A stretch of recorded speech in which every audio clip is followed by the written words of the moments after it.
Miller time.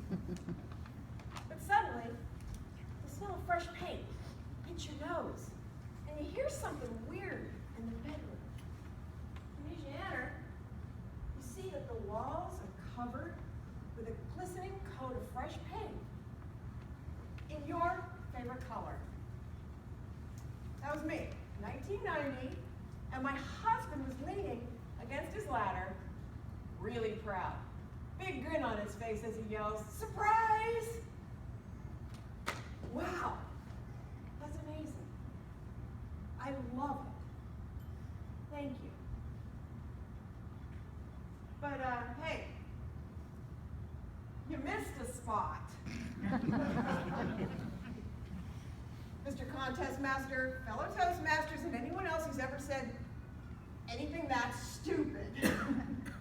If you'd been there that day, you'd know why he soon began to refer to me as his ex-wife. I felt so bad. I couldn't believe I said it. Why do I always have to catch him doing something wrong?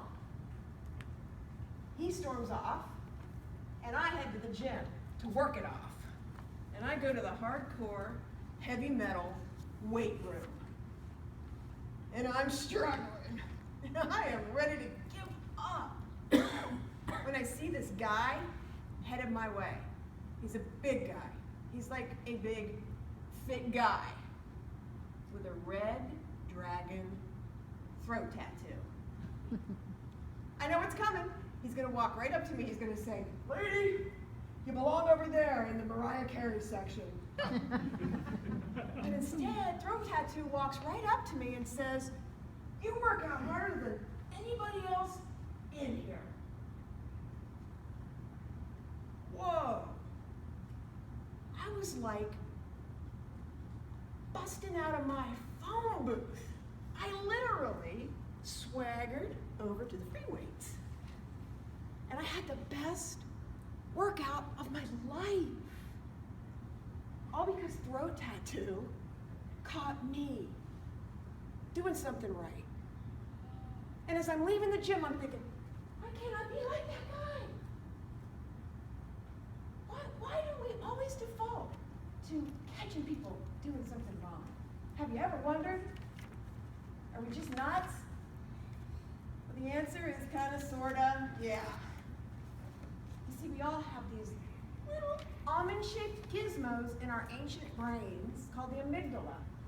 And these brain nuts use 2/3 of their neurons to look for problems. They scan for bad news. Which was great news when you were a caveman, kept you from getting eaten by a lion.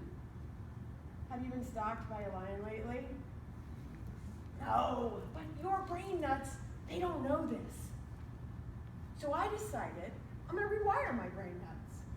And I started catching everybody doing something right and telling them about that. And each time I did, my brain was flooded with a cocktail of feel-good neurochemicals. Whoosh. I had found my new drug of choice. Baby, I was hooked.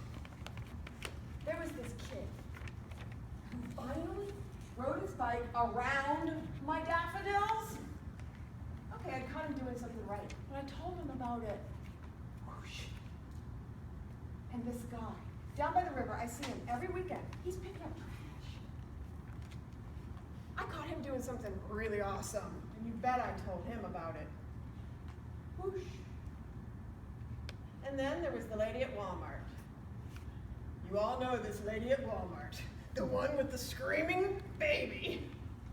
Even I was shocked when I walked up to her, and instead of strangling her, I said, "Wow, how do you stay so calm?"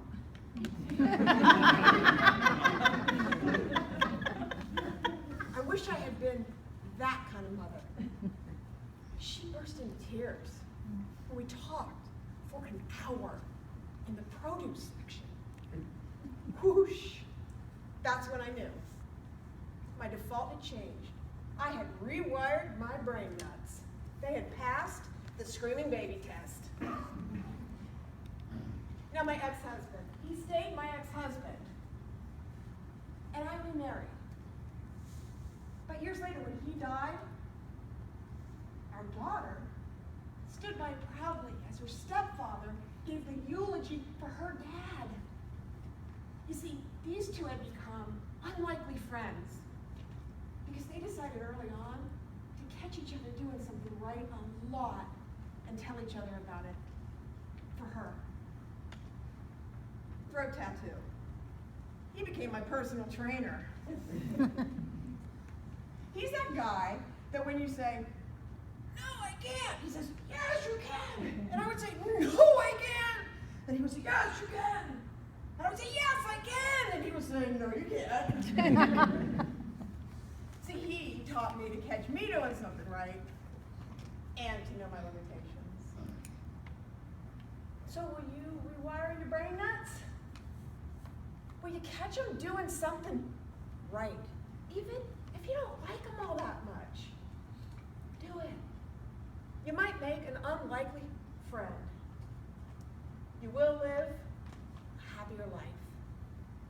And I promise you, you'll create more peace in the world. And we can't expect peace out there if we can't find